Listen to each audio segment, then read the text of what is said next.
So today is July 18th, 2025 in Hawaii. And we are going to be reading from Śrīmad-Bhāgavatam, Canto 6, Chapter 17, Text 32. Naham virincho na kumara narado. Naham virincho na kumara narado.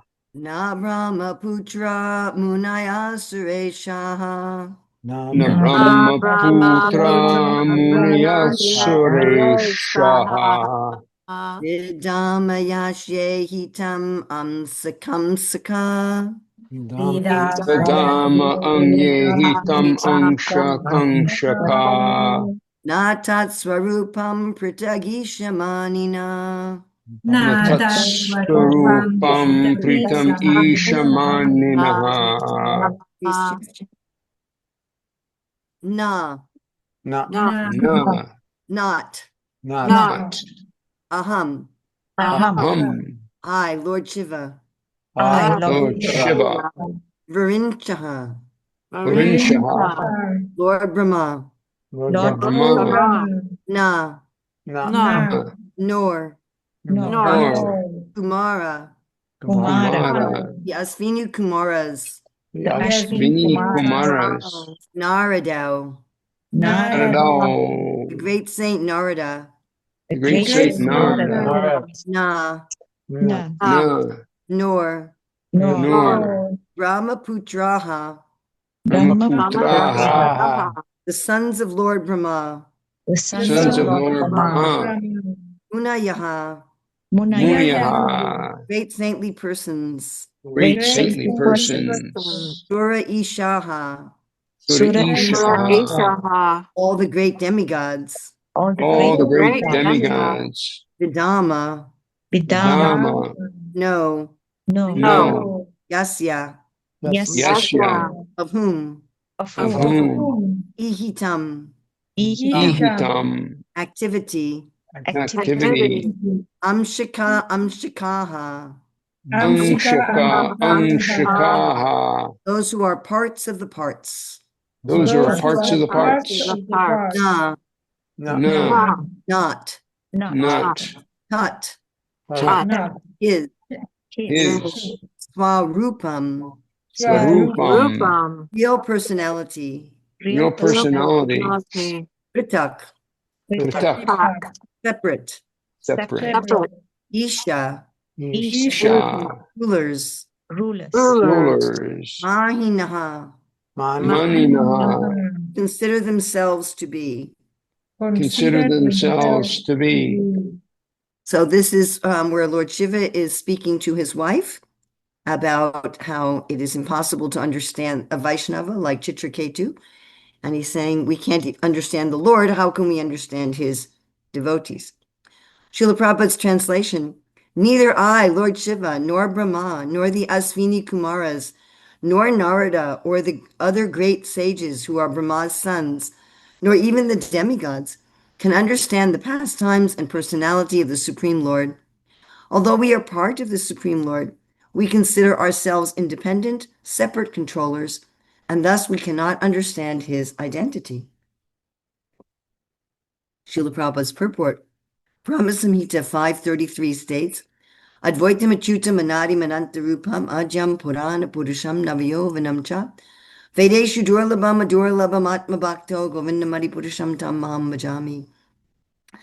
I worship the Supreme Personality of Godhead Govinda, who is the original person. He is absolute, infallible, and beginningless, and although expanded into unlimited forms, he is still the same original person, the oldest person, who always appears as a fresh youth. The eternal, blissful, all-knowing forms of the Lord cannot be understood even by the best Vedic scholars, but they are always manifest to pure, unalloyed devotees. That's the translation of that Brahma Samhita verse. Lord Shiva places himself as one of the non-devotees who cannot understand the identity of the Supreme Lord. The Lord, Ring Ananta, has an unlimited number of forms. Therefore, how is it possible for an ordinary common man to understand him? Lord Shiva, of course, is above the ordinary human beings, yet he is unable to understand the Supreme Personality of Godhead. Lord Shiva is not among the ordinary living entities, nor is he in the category of Lord Vishnu. He is between Lord Vishnu and the common living entity. Naham Virincho na Kumara Narado, na Brahmaputra Munaya Sureshaha, Vidama ya Shehitam Amsakam Saka, Natatswarupam Pritag Ishamanina. Neither I, Lord Shiva, nor Brahma, nor the Asvini Kumaras, nor Narada or the other great sages who are Brahma's sons, nor even the demigods can understand the pastimes and personality of the Supreme Lord. Although we are part of the Supreme Lord, we consider ourselves independent, separate controllers, and thus we cannot understand his identity. So, our goal of life, we know that the goal of life is to love God. Prema Pumarta Mahan. That is the supreme goal of life. However, we can't love someone that we don't know. Huh? What are we going to do about that? But that is our goal of life, is to love God. I mean, the most satisfying thing in the world is to love and be loved. We have a lot of people in this world who have a lot of things, they have a lot of power, but if they don't have love, they're not happy.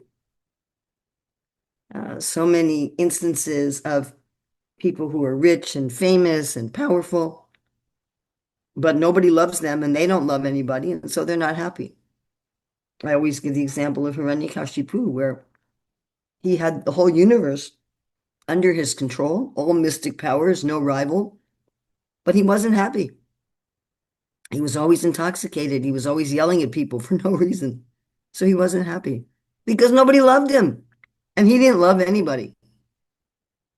He didn't even love his own children.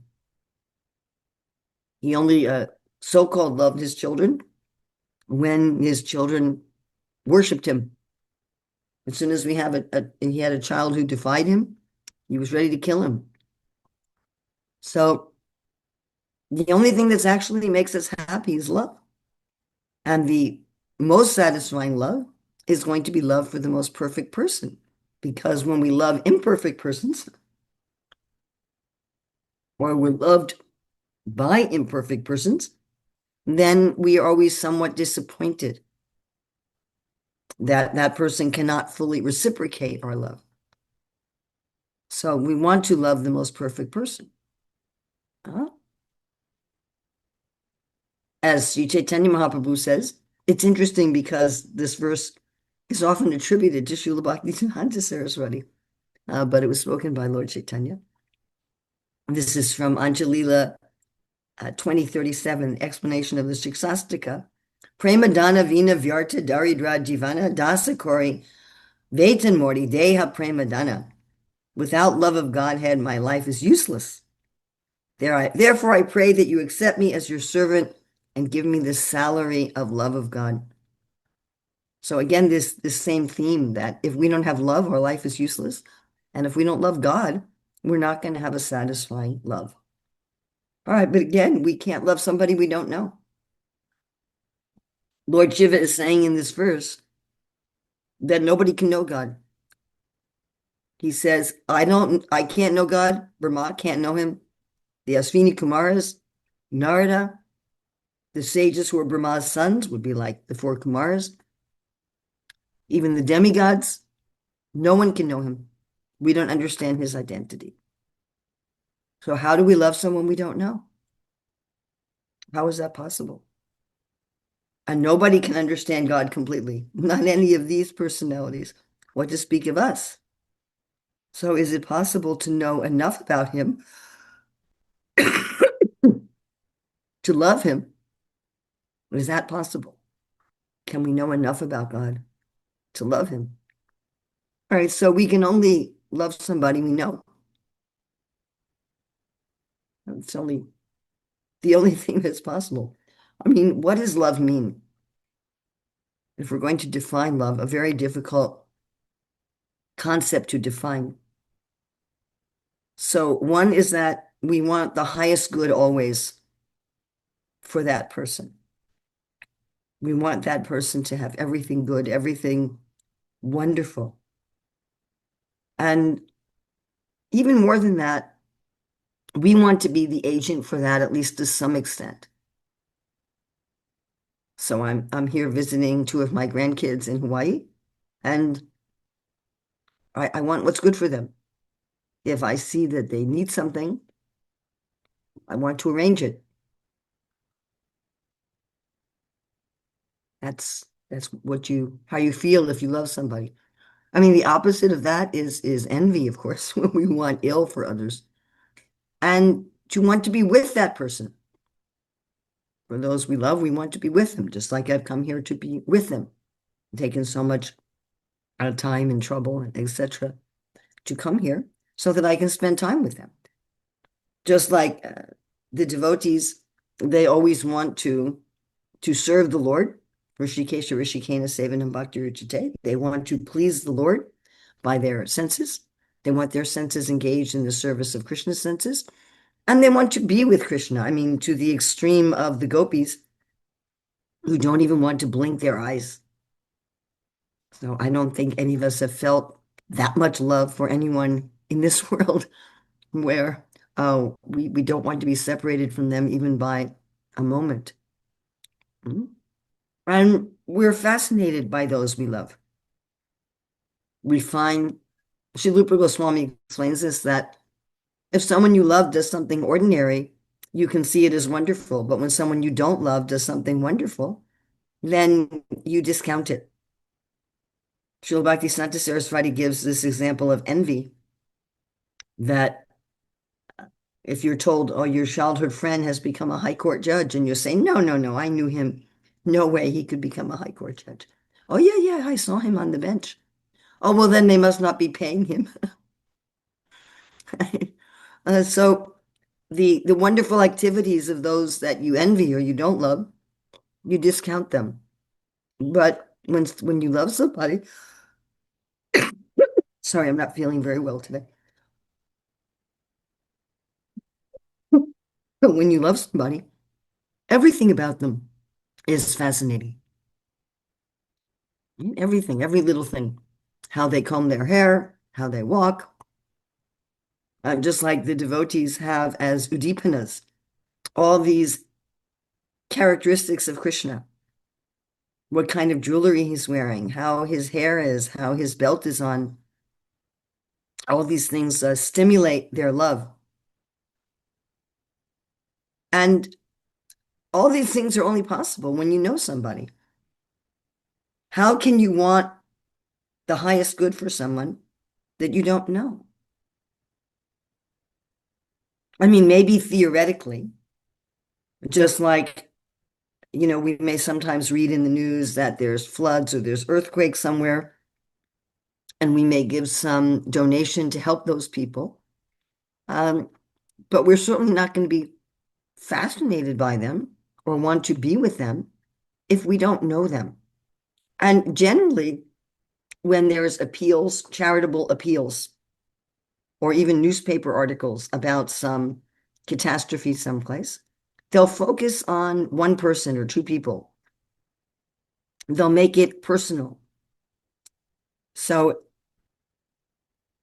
it's a technique actually that's taught in journalism, that if you just talk about 20,000 people were killed in an earthquake, everybody will nod their head and go, oh, that's terrible, that's terrible.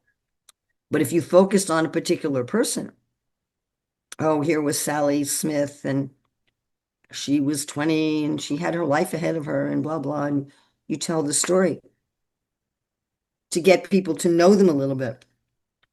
Just like recently, the place where I stay in North Carolina, there was a terrible flood. And one of my god sisters, Kamalini, was driving to Mangalartik. And she didn't realize that the whole street had washed out, the bridge had washed out. And she saw some water in the road, but she thought it was a puddle. And as she went into the water, Thankfully, Krishna in her heart told her to open the car window, but her car was completely submerged in a second in the flood. She was able to get out the car window and somehow swim in the raging current to safety. So she was featured on the news. They interviewed her on the news. Why? Because again, if you just talk about, well, there's terrible floods and you show pictures of stores being submerged and things like that, people will just go, oh no, oh no. But if you show a particular person, then you're going to think, oh, let me do something good for that person. You have to know something about them. In order to want to do good for someone, you have to know something about them. And in order to want to be with them, you have to know something about them. And certainly to be fascinated by them, you have to know something about them. And the more intimately you know them, the more it's possible to love them. I mean, if you know somebody very vaguely, again, somebody watching this podcast, this new newscast about Kamalini, they're going to know her for 2 minutes. How much are they going to be able to love her? How much concern are they going to be able to feel? Those of us who know her very well, those of us to whom she's a good friend, we are going to be able to have more love for her because we know her. All right, but so the problem is that God, who's the most perfect person to love and to be loved by, cannot be understood completely. How are we going to love him completely? Now, although he can't be known completely, it is possible, but Krishna's kind of mysterious.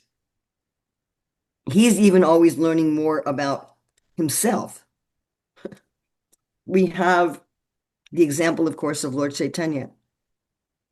Lord Chaitanya appears in order to understand how Srimati Radharani loves him. In the terminology of rasa, Lord Chaitanya is taking the mood of the ashraya instead of the vishaya. So our stimulus to love God is coming from the fact he's our object of love. God is our object of love.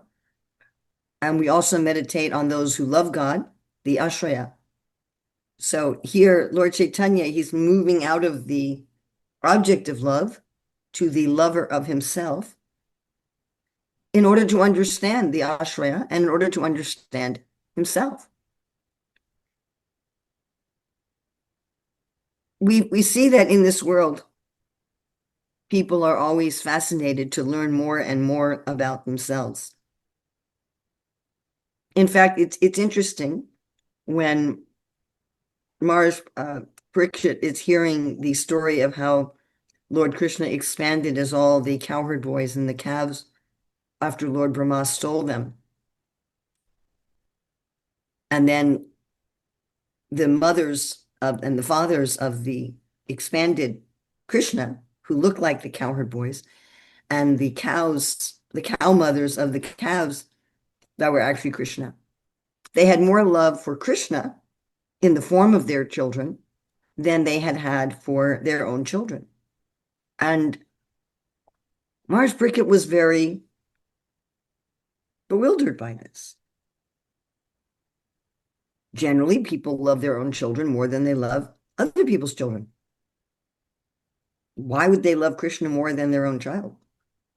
And Maharaj Parikshit said, and Sukadeva Goswami rather said to Maharaj Parikshit, that ultimately everyone loves themselves.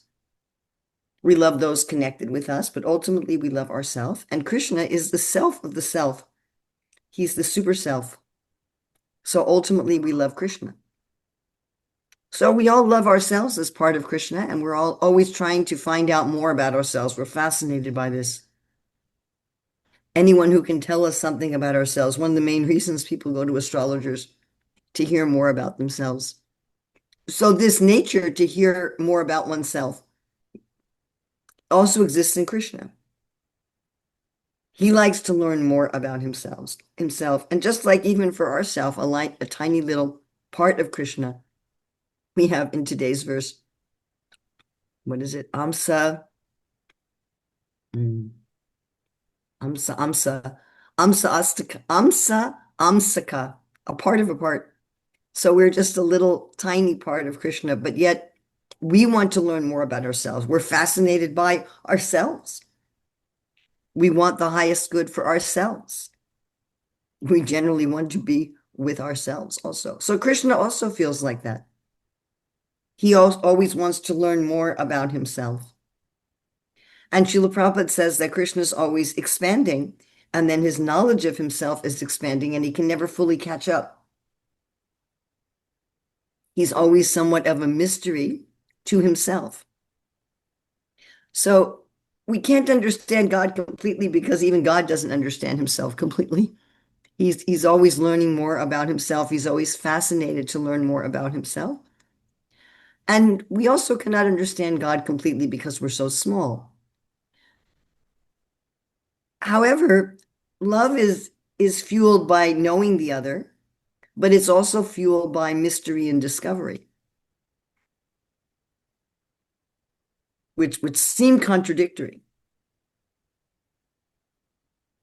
If we know all about somebody, which I suppose is never possible even with another jiva, but if we were to know everything about somebody, we would become bored. Many, many years ago, I was reading how one of the things that kills relationships is when there's no more mystery, when you feel, oh, I already know everything about this person. I already know exactly what they're going to do. I already know exactly what they're going to say, everything. They can't surprise me anymore. Then the relationship suffers. So having some mystery to Krishna is also part of the fascination. We're saying to be fascinated by somebody, to meditate on every part of them, but to always learn something new about them is also fascinating. So here again, visiting my grandkids. So one of them, Karika, knows so much about so many things. Practically any topic that's brought up, Karika knows something about it. It's just really interesting. Obviously, a very well-read, studying person. And every time Karika expounds on some topic, I'm more fascinated. Wow, I didn't know you knew about that. I didn't know you could do that. I didn't know you could do that. Wow, that's amazing. That's amazing. So it's like that with Krishna, where we're always learning more about Krishna. Wow, I didn't know Krishna could do that. I didn't know Krishna could do that. I didn't know Krishna was like that. And of course, all of us experience this kind of discovery when we're reading the Shastra. The Shastra, which is a manifestation of Krishna, is always ever fresh. No matter how many times you read it, you're discovering something new. You know, you're thinking, goodness, I've read this verse, I've read this purport dozens of times, and yet here's some new insight, some new understanding. It's one of Krishna's qualities that he's ever fresh. Even reading the same thing over and over again, you find something new. But what Krishna's pastimes are expanded. The Bhagavatam has so many more volumes in the upper planets, discovering more and more about Krishna, and that goes on eternally.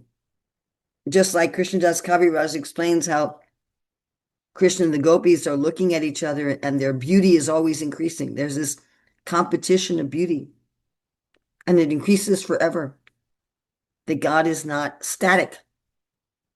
He's dynamic. So just the fact that we cannot understand everything about Krishna, or we cannot understand Krishna completely, also doesn't mean that we can't know enough about him to love him. And even though we're very small, the reason we can know enough about him to love him is that he reveals himself to us. He wants us to love him, and he wants to love us. Srila Prabhupada writes in Krishna book in the story of Jambavan how that Krishna has all the inclinations of any other human being. So we want this in our relationships. Again, I'm visiting family and I want them to know me and I want to know them. If I want a loving relationship with them, I want to reveal myself to them. I want to open up my mind. I want to reveal my mind in confidence. And I want to hear from them. Because I want a reciprocation of love. That's why I've come here. So if I feel like that, God also feels like that. When we say prema pumarta mahan,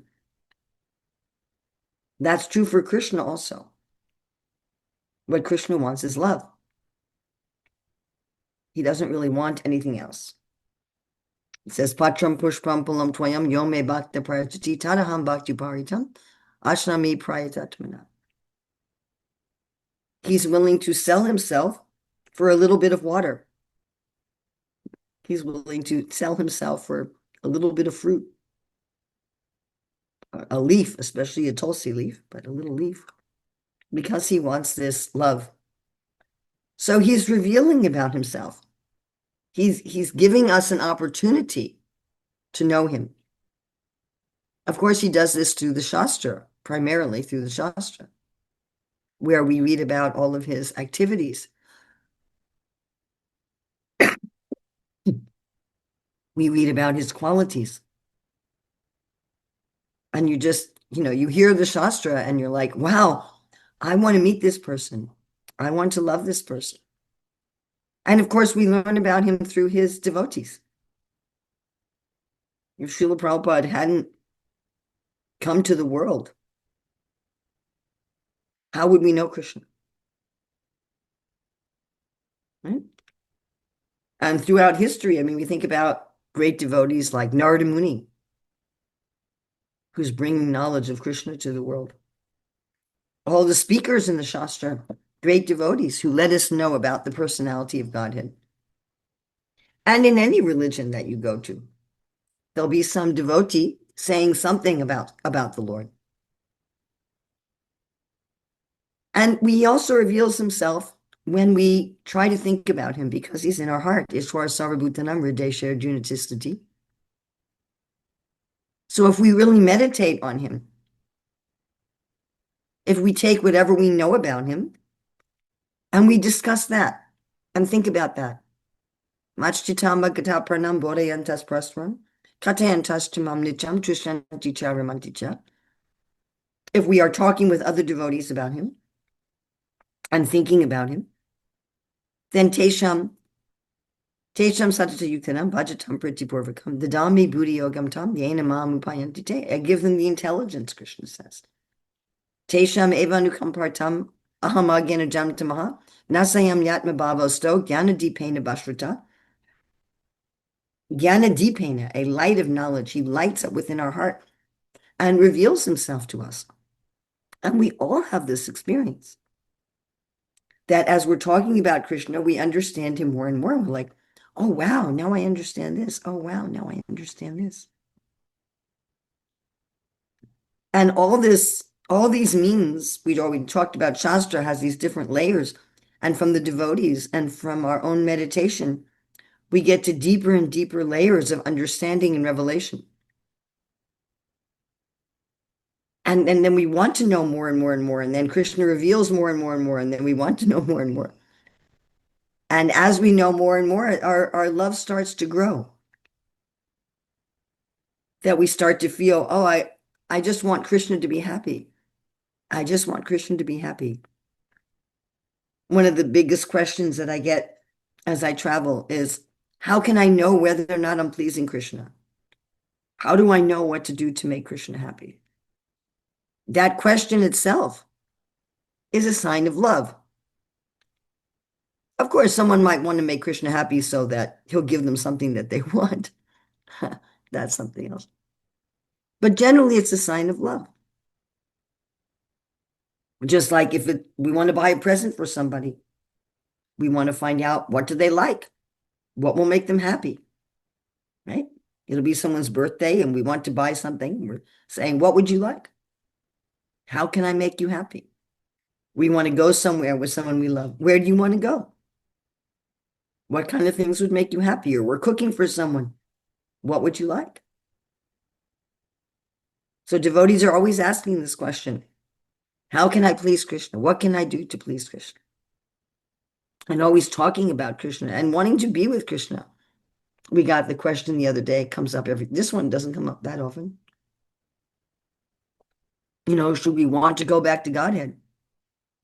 And I was saying the great devotees, they just want Krishna to be happy wherever they are. But at the same time, the devotees want to be with Krishna. They don't want to be separated from him even for a moment. If we feel this way about people we love in this world, which we do, the people that I love are scattered all over the world. I can't possibly be with all of them at the same time. When I'm with some of them, I'm separated from others. And during the pandemic, during COVID, one of the most difficult things was not being able to see the people that I love. So the devotees want to be with Krishna. Yes? So these are signs from the devotees that they want to be with Krishna, they want to please Krishna, they want to talk about Krishna. And we're very, very fortunate. We're very fortunate because most of the religions of the world, they know very little about God. They know that God is the creator. They know that he's great. What do they know about him? They've got some activities in their shastras about him, but very limited. And so even when they're trying to love God, it's very difficult. They end up substituting something else for love of God. They end up substituting, humanitarian work or things like that, which we should do humanitarian work. It's not that we shouldn't do that. It's not that we shouldn't care for anybody and we should be hard-hearted, but we should care for others to please Krishna. Not caring for others as a substitute for caring for Krishna. So in most religions, they don't really have an object of love because they don't know anything about God. And so they substitute loving someone else in this world. They substitute loving their family, loving their pets, or something for loving God. So we're very, very fortunate. So it's absolutely delightful to learn more and more about Krishna. I think I can personally say that there's nothing more delightful than that. Yes? And that we shouldn't be discouraged by this verse today. We shouldn't say, well, Lord Shiva says that he can't know Krishna, so I guess there's no hope for me. Why should I even try? No, we shouldn't be discouraged because there's always more to know about Krishna. We certainly know enough to love him, especially by the grace of Srila Prabhupada, and I'd say very much by the grace of Srila Rupa Goswami. Because the Bhakti Rasamrita Sindhu, where he's describing the qualities of Krishna, the various pastimes of Krishna, the grace of Sukadeva Goswami, who gives us the Bhagavatam, and we are able to have this delight of learning more and more about Krishna. Keep discovering that. And to delight in the mystery and the discovery. Not only are we constantly learning about Krishna, but he's constantly learning about us. So I've heard devotees say that because Krishna is omniscient, knows past, present, and future, that he always knows exactly what we're going to do. But that's not a fact. When this question was brought up to Srila Prabhupada, does Krishna always know exactly what we're going to do? Prabhupada said, no. He said, Krishna knows the future in the sense that he knows what the reactions are to what we're doing now. The way I understand it with my teeny brain is that Krishna knows the future. At every moment, Krishna knows the future, but the future is always changing. So Krishna is also fascinated by us. He's always learning more about us. Even though we're very small, as a part of Krishna, we're also full of unfolding mystery. So Krishna also wants to learn about us, to learn more about us, and to be with us. And frankly, it's very liberating to know ourselves as insignificant and small, and to be relieved of the concept that we need to know everything or understand everything about anything.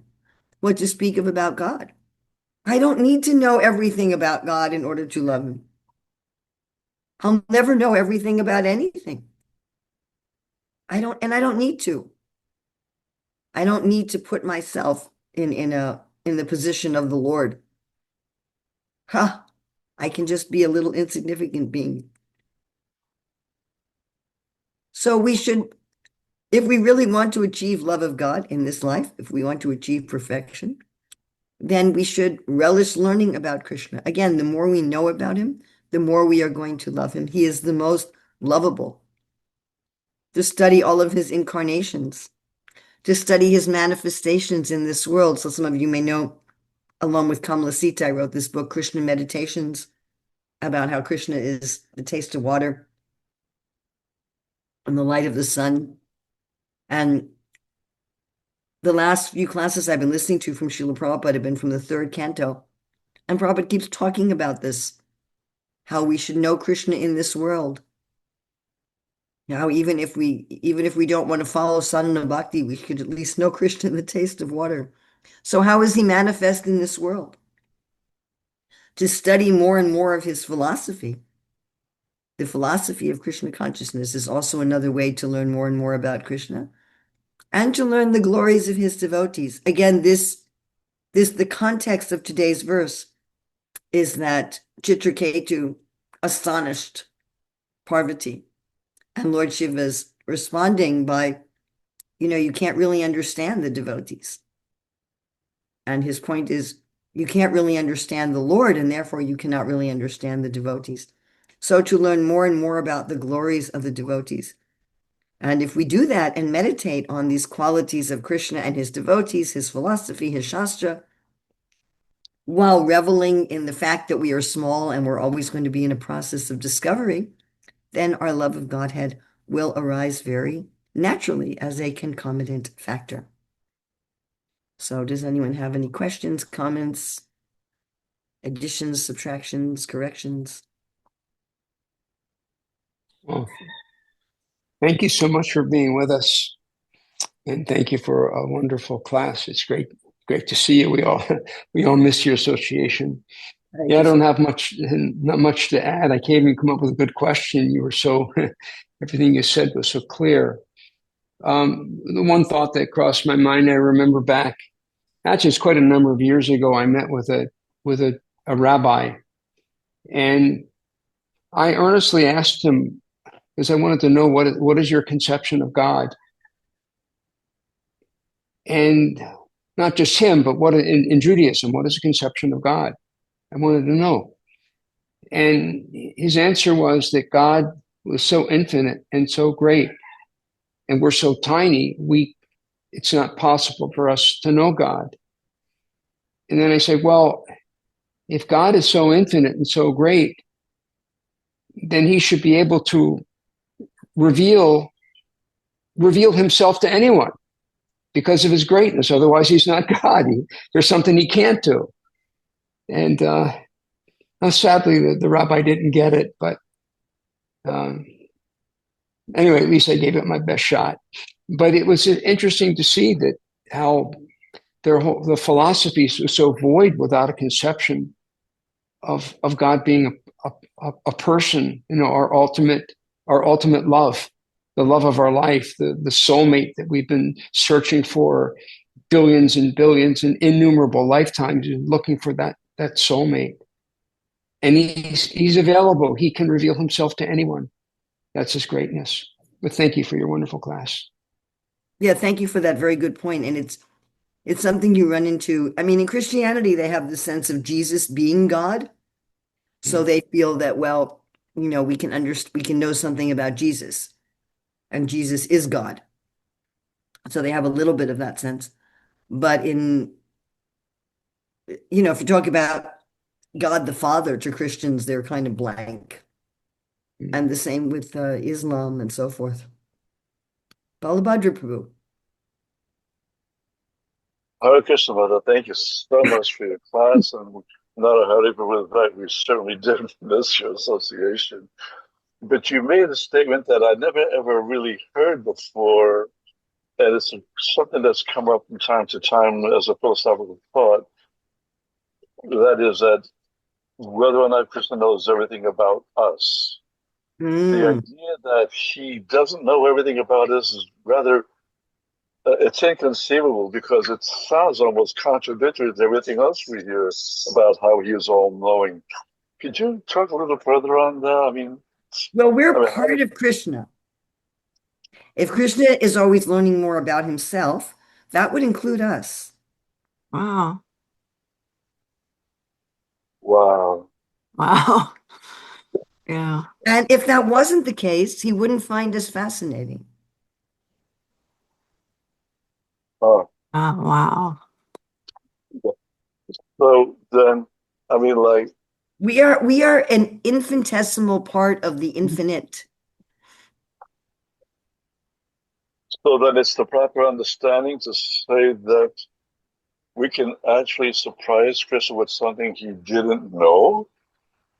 Are we Yeah. looking at that? Is that a proper understanding then? Well, think the two examples that I like to give of this is when the cowherd boys went into Agasura's mouth. Krishna didn't know they were going to do that, and he didn't even want them to do that. He didn't know that? No, he didn't know they were going to do that. Well, And so he had to figure out, now what am I going to do? Because I want to kill this demon, but my friends are inside him. So if I kill the demon, they'll also die. So how am I going to kill the demons without them dying as well? And the other example I like to give is that of Rukmini, when Krishna is presenting to Rukmini that she should marry Shishupal, and she faints. And Krishna says, that wasn't what I wanted you to do. I wanted you to argue back with me. And I didn't expect you to faint. And then once she understood what he wanted, then she started engaging in repartee. But in both cases, Krishna was surprised.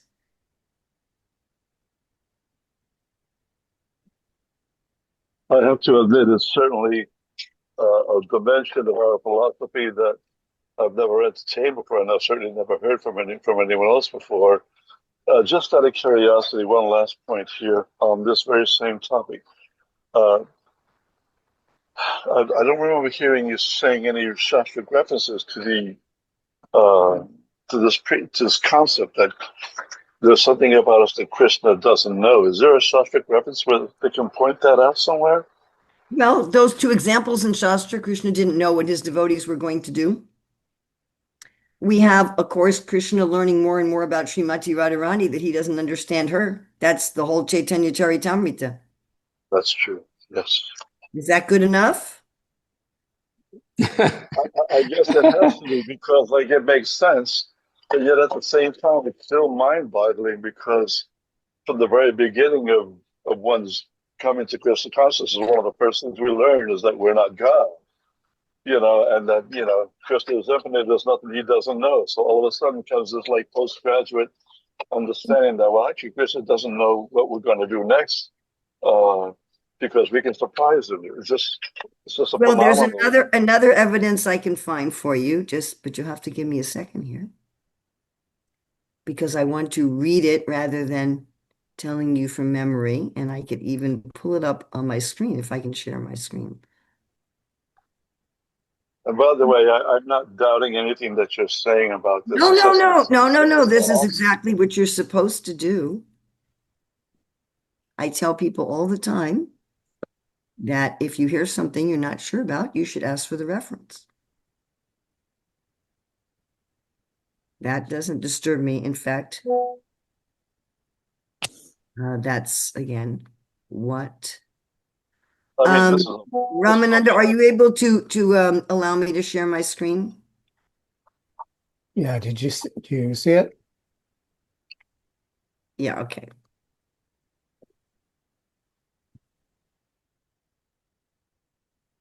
All right. I'm on my cell phone, so I'm gonna have to like do something. Okay, so here we have, this is from a lecture in Bhagavad Gita 9:2 to 5, not chapter 9, verses 2 to 5, in New York, Yes. November 23rd, 1990. I'm also saying that for people who are going to just listen to the audio recording. Right. Narada Muni goes generally to Narayana in another planet. So yes, two, one Brahmana and one cobbler, they inquired like this. So may I know what is their destination? So Narayana said, well, yes, the cobbler, this after giving up this body, he's coming here to Vaikuntha. And what about that Brahmana? Oh, he has to remain there still so many births, or I do not know when he is coming. Wow. Oh boy. Here we have a letter to Madhuvisa, July 31st, 1970. Because Krishna knows everyone's future does not remove our free will.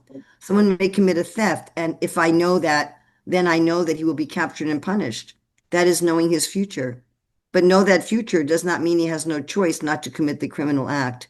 There are two destinies for everyone. One destiny is in Krishna consciousness, and the other destiny is in material consciousness. So if someone is in Krishna consciousness, then Krishna knows his future. And if he is material consciousness and acting in that way, then Krishna also knows his future. In this way, the free will is not affected by knowing the future of the living entity. That is an erroneous conclusion. Okay, now here's a nice quote. It's a little long. This is from Chaitanya Bhagavatam, Madhya Kanda, chapter 2. Srivas is most dear to the Lord. Therefore, the Lord blessed him and everyone present by placing his lotus feet upon their heads. Smiling, Vishwambar said, may your attachment and attraction for me increase.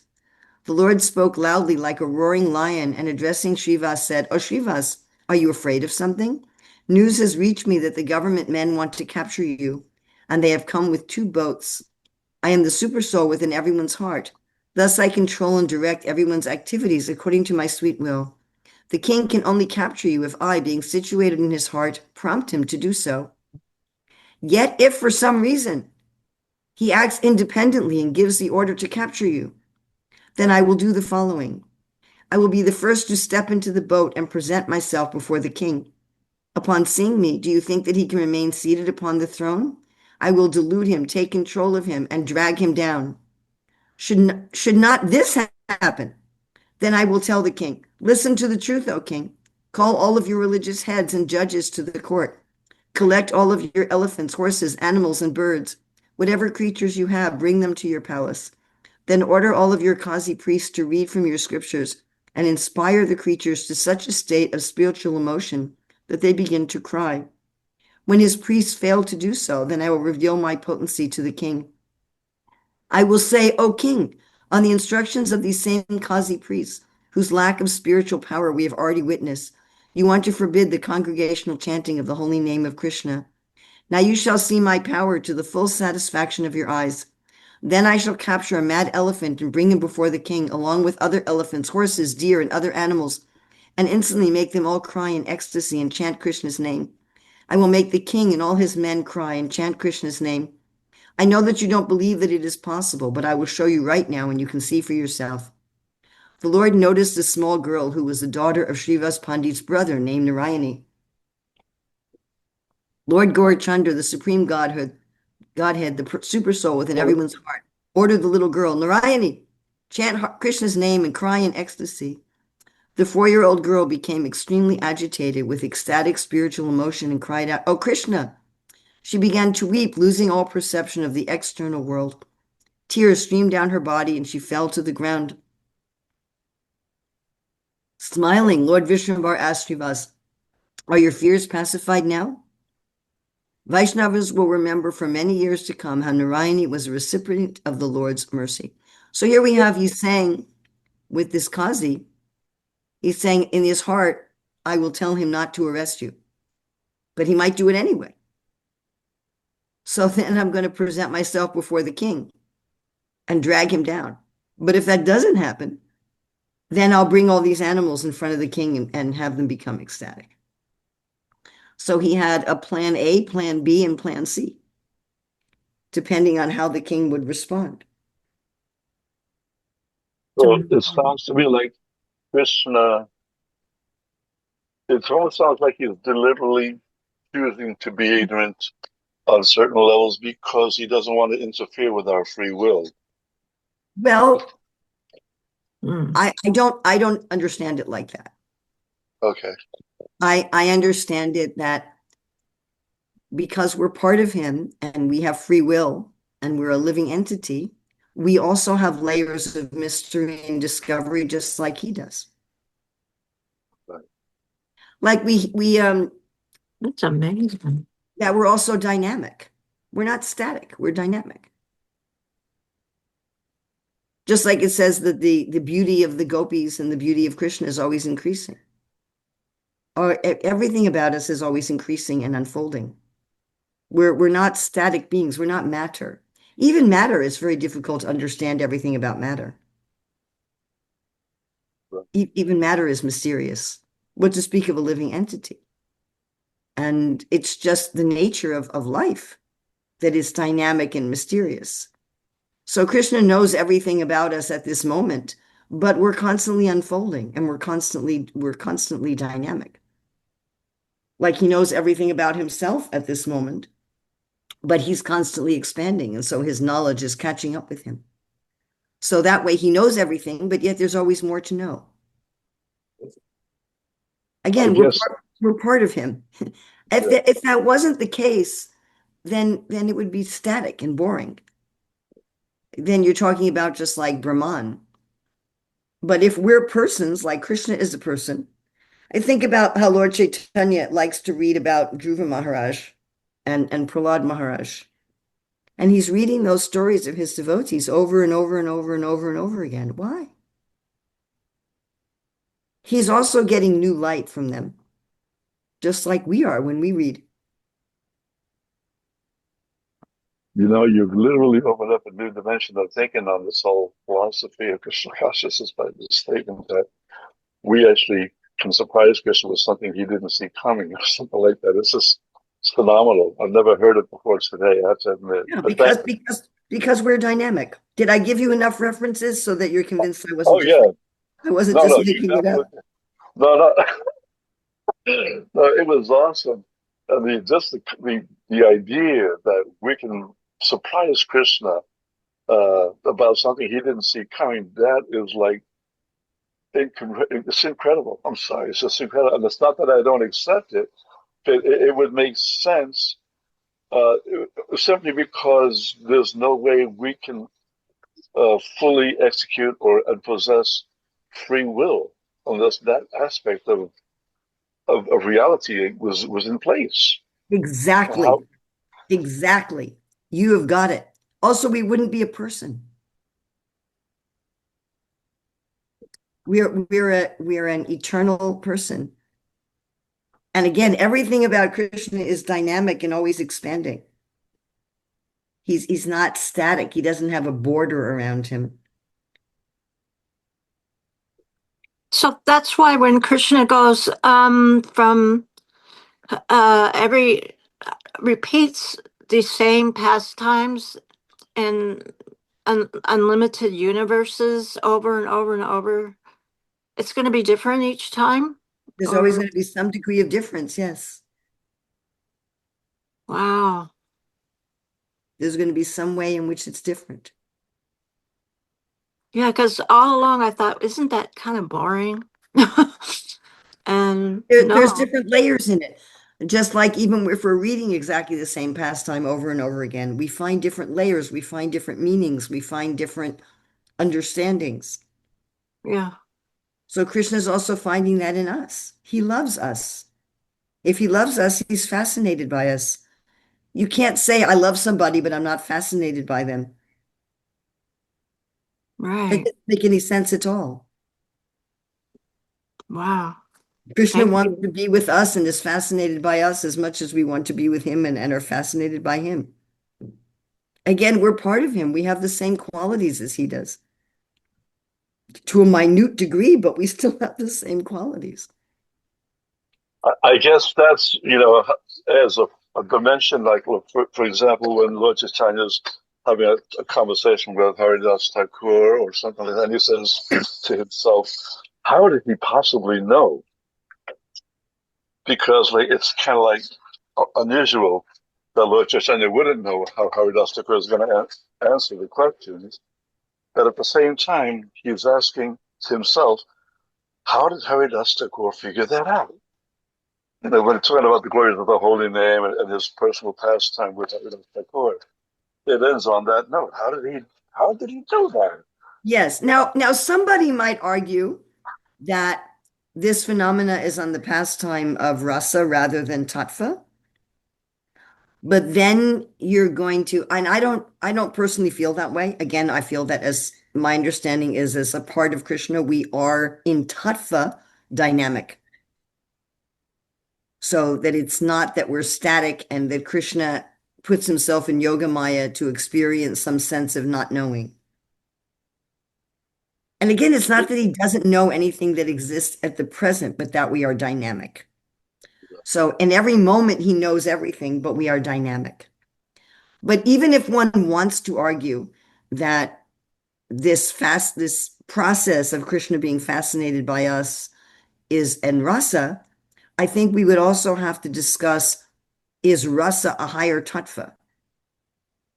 And that's a question I don't think we can answer. Just like, what's higher tattva? That Krishna is the father of Nanda Maharaj or the son of Nanda Maharaj? What's a higher level of tattva?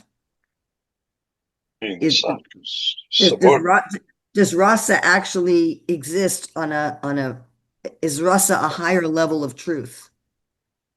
And I think we could argue that it is, because rasa is what's involved with Bhagavan Shri Krishna. Whereas there's not this kind of rasa with Paramatma. So either way, I think we're looking at something that's the highest expression of truth. The fact that we are, like the Lord, dynamic beings, and the fact that Krishna delights in having unfolding knowledge of the jivas, just like the jivas delight in having unfolding knowledge of him. And that's a higher pleasure and a higher love than not. Thank you so much, Mataji. I cannot express how much I appreciate this class today. Mother Malati, I see has her hand up. I'm going to fold out. Thank you so much, though. Hare Krishna. Hare Krishna.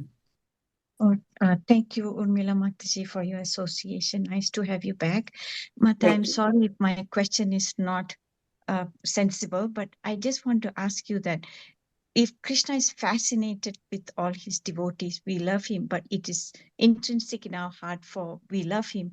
But why would he be fascinated with somebody who have, decided to enjoy without him and perform so many abominable activities and been away from him? Why would he find us fascinating?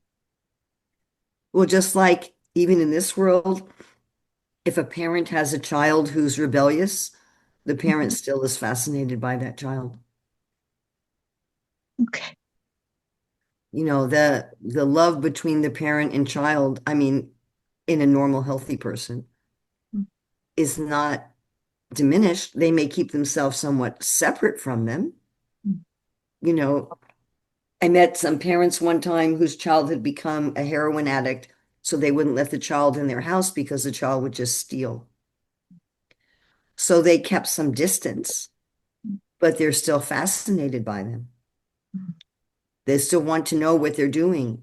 They want news of them. And they're hoping that they'll rectify themselves. They haven't given up hope. I read a story once of this man who his mother had died when he was very young, and his father was a very religious man, but he himself became an atheist and a criminal. And I don't remember what crimes he committed, but a very hardened criminal. But his father was always praying for him. Every day his father would pray for him and pray for him and pray for him every day. Eventually his father died as well. His father died while he was in prison. And in prison, he was always getting into trouble. At one point, he was put into solitary confinement in prison. And then one day he had this thought that must have been from the super soul, that if you were to use all this energy for good, how much would you be able to do for the world? And he completely turned himself around. Ended up becoming a very religious person, ended up getting parole. And one time when he was praying and he was saying, "My dear Lord, why did you give me this chance? Why did you give me this inspiration?" And the overwhelming answer that he got was, because your father was praying for you every day until he died. So Wow. when we love somebody, we care about them, we're interested in them, even if they become rebellious. I mean, some people harden their hearts. Yeah. There are people who, their kid becomes a different religion or marries someone they don't approve of, and they harden their heart and pretend that that person has died. So, there are people who do that kind of thing. But normal, healthy life, that doesn't happen. It's Love is so strong. Love is stronger than anything else. love is stronger than anything else. Yeah. And Krishna still, I mean, Krishna is in the heart of all living entities, and he's the witness to all living entities, to everything we think, everything we feel, everything we do. And I think for a lot of people, that's kind of scary. Oh my God, God knows everything I'm doing. Yeah. I can't hide anything from Krishna. But we can also look at that Krishna is interested. Mhm. He's not just the witness because he's the judge, Mhm. but he's actually interested. He cares. Yeah. And Krishna cares a lot more than any other living entity.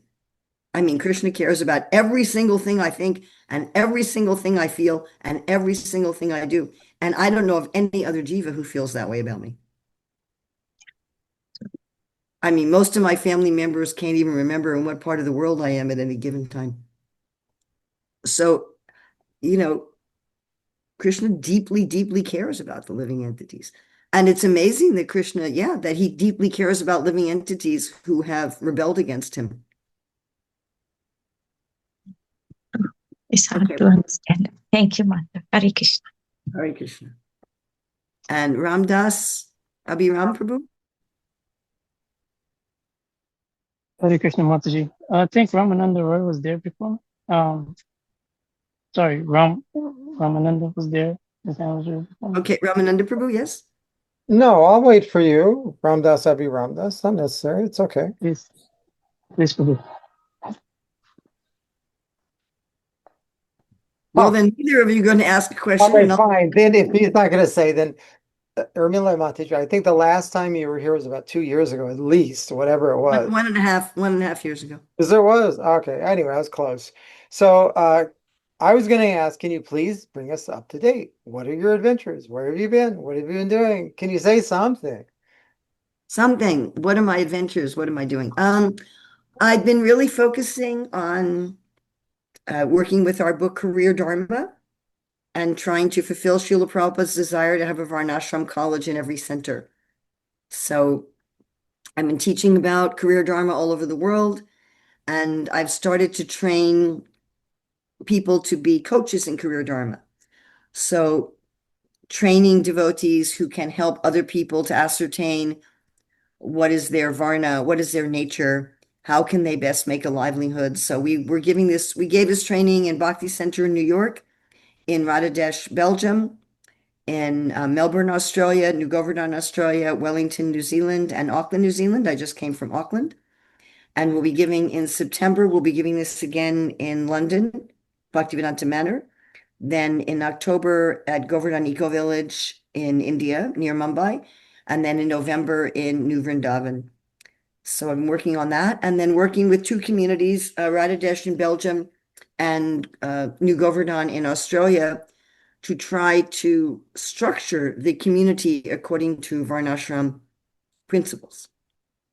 So we've been working with the leaders there to do that. So that's the main thing that I've been focusing on. We made an online course on Career Dharma at careerdharma.net.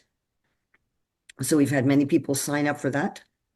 And this has been my primary focus for the last couple of years. I've also been, in the last couple of years, I've also been teaching a lot of Krishna meditation, how to find Krishna in the light of the sun and the taste of water and our ability and so forth. So it's basically a focus that I've had on how to Krishnaize our life, how to connect with Krishna in our life, how to see Krishna in our life. I find that most of our preachers focus on sadhana. Most of them are focusing on Shastra study and japa and kirtan. But what about the rest of our life? What about our job? What about our going to the grocery store? What about that part of our life? How can we Krishnaize that? So that's been mostly what I've been doing. So with career dharma, that's something that's you teach online, not necessarily a geographic location. Well, I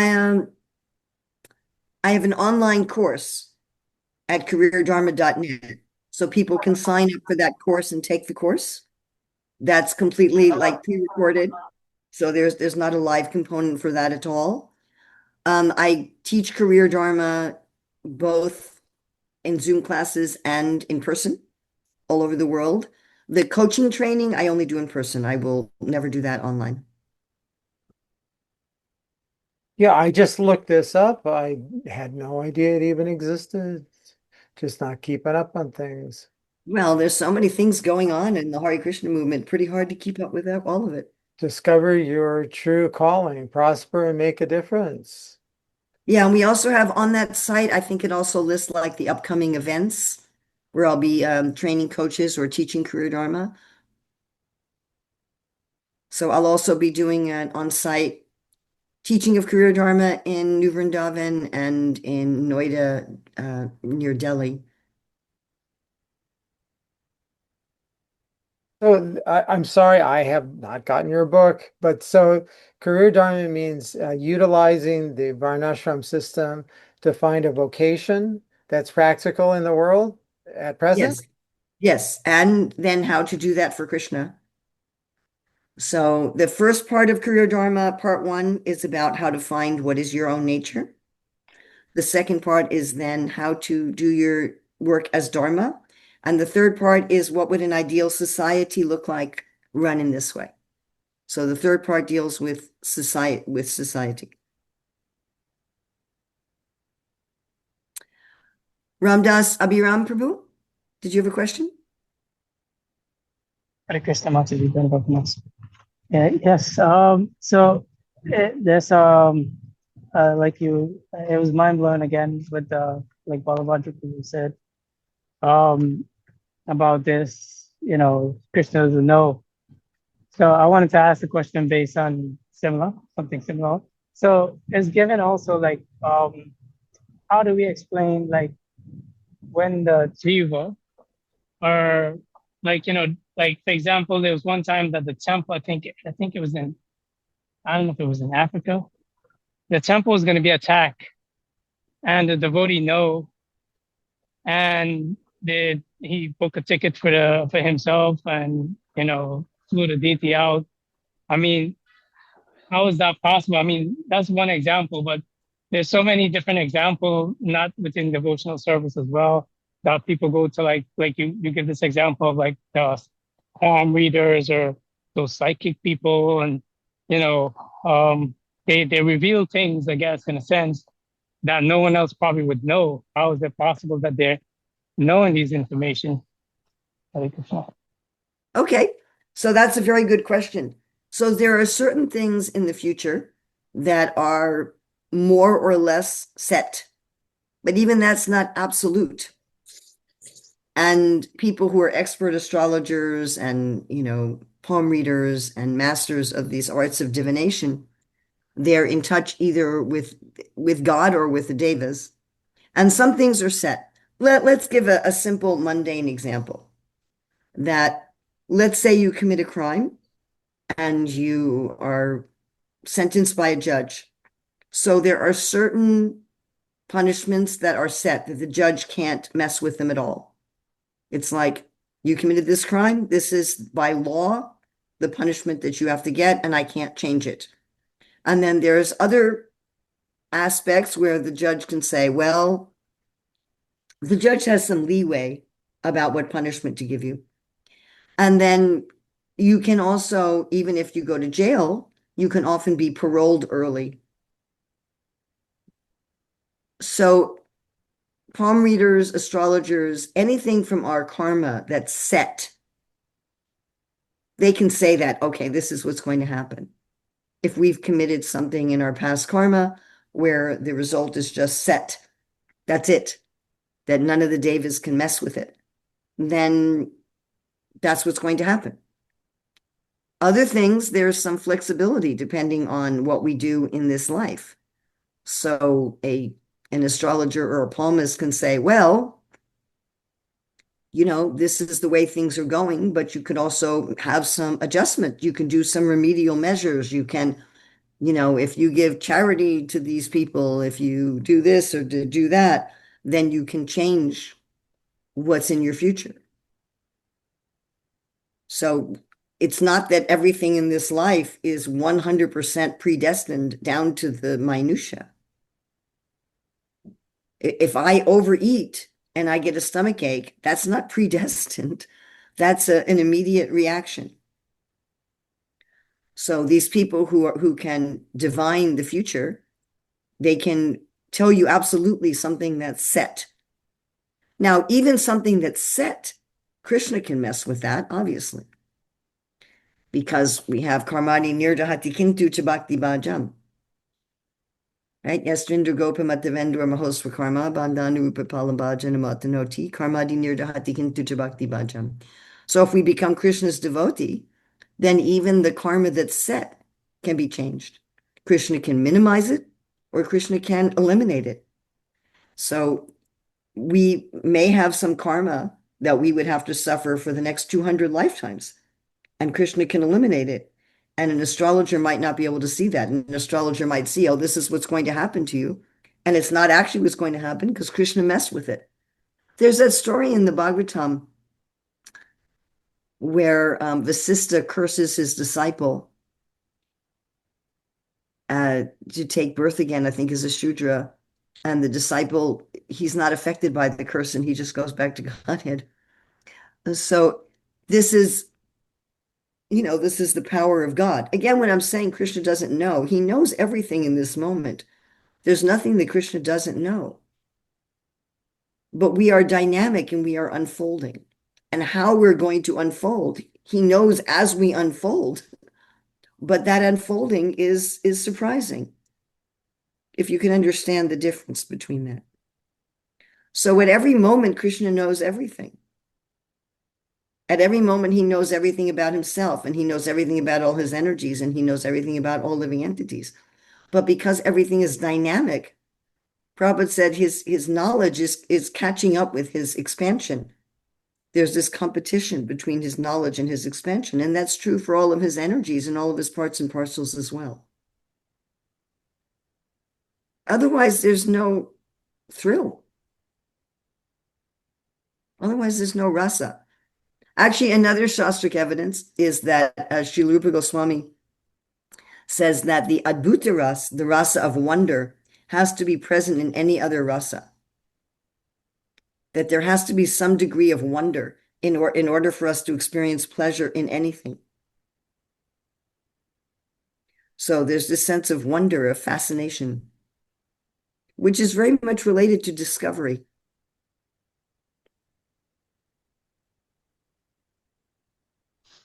So even if you know, like my daughter's an expert Bharatanatyam dancer, I know that.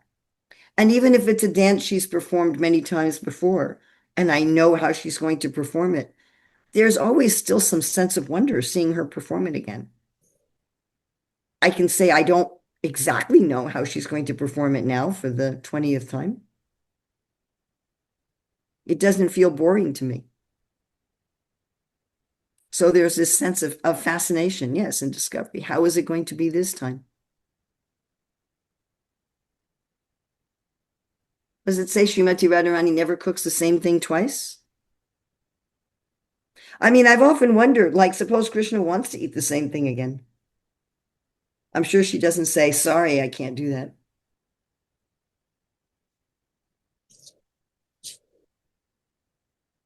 So it's not that Krishna doesn't know, but that we're always expanding. We're dynamic.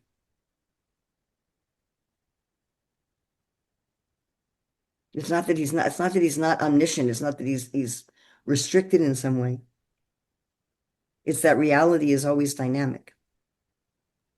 Can I So inter- dynamic means always changing, right? Exactly. Yes. Okay. I It's always wasn't changing, quite always changing, always expanding. okay. then can you define Tri Kalagya? Yes. As Prabhupada defined it, he said, just like if someone commits a crime, you know what the result's going to be. He said, in the same way, Krishna knows the future. He knows what the results is of the activities that you're doing, and he knows that perfectly. So it's the general direction. It's not the exact events. Yes, or you could say he knows all the exact events at any given point in time. Like right now, in this moment, Krishna knows exactly how things are going to unfold according to what everybody's doing right now. And in the next moment, we may shift, and therefore his knowledge shifts. About this example from Chaitanya Bhagavat is to me very clear.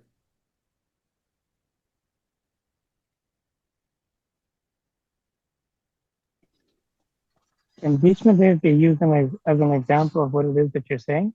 Because when he was on the battlefield, he changed what it was that how Krishna, he knew Krishna wasn't going to fight. And because he was a devotee, he set out, he set out either Krishna is going to pick up a fight or Arjuna is going to die.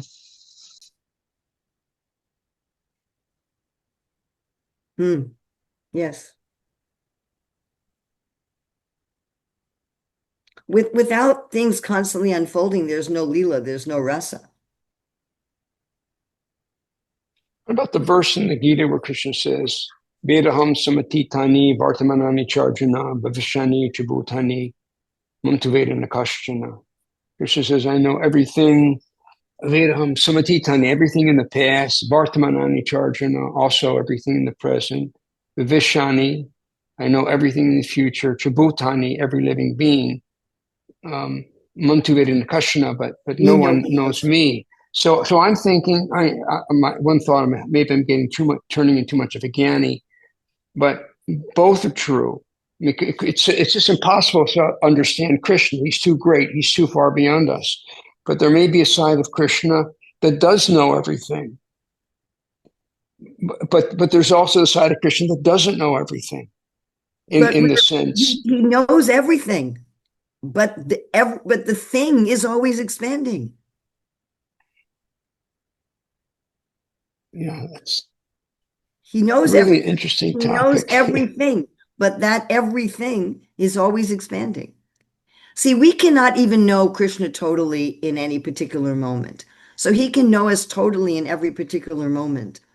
But we're changing, we're expanding, we're persons. So every moment he's learning something new about us because every moment we're expanding. And then he knows all about us and we're expanding. No, but we can never know everything about him in any particular moment. I have to interrupt and say, Madan Mohan, go ahead, because we have hardly any time left. Just surprised. On this same subject of knowing the future, the astrologers. When you become a devotee, your karma you're released from your karma, but still there's still some in this lifetime the parabdha karma or something. So, and then we have token, isn't it? That Krishna adjusted for token. Maybe you could mention how that scenario works, because sometimes you get this kind of severe looking karma, and then you just take tatenu kumpam. You think, well, it's just a token. I actually deserved worse. Could you mention?